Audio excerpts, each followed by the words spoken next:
కాబట్టి ఇలాంటి పరిస్థితుల్లో క్రైస్తవ మత పెద్దలకు మరి వారికి కావలసినటువంటి కాపుదలను ప్రభుత్వాలు కల్పించాలి.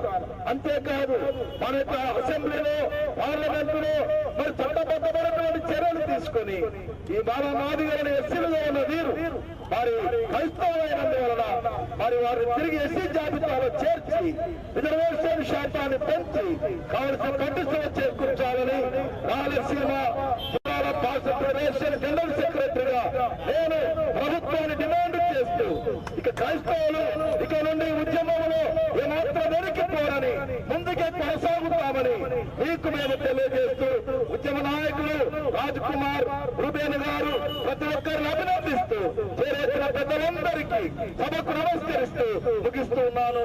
థ్యాంక్ యూ అని బాప్తిసాలు ఇచ్చి రక్షింపబడిన తర్వాత నిజమైన దేవుడు యేసు ప్రభు తప్ప వేరొక దేవుడు లేడని మీరు భుజాల మీద వేసుకొని మమ్మల్ని రక్షింపజేశారు.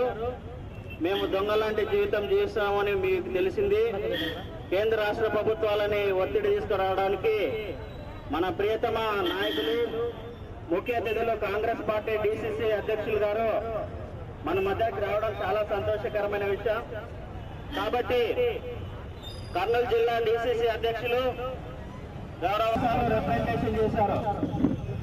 ఇంకా నా విషయం ఇస్తే ఏ చిన్న సమస్య వచ్చినా ఉద్యమాలకు ఉధృతం చేయడానికి మా ప్రియతమ నాయకులు ముఖ్య అతిథులు ఎమ్మెల్సీ ఎం సుధాకర్ బాబు గారు ఏ అర్ధరాత్రి ఫోన్ చేసి ఇవ్వడానికి కూడా వెనకాడనటువంటి నాయకులు మా మధ్యలో ఉండడం చాలా సంతోషకరమైన విషయం.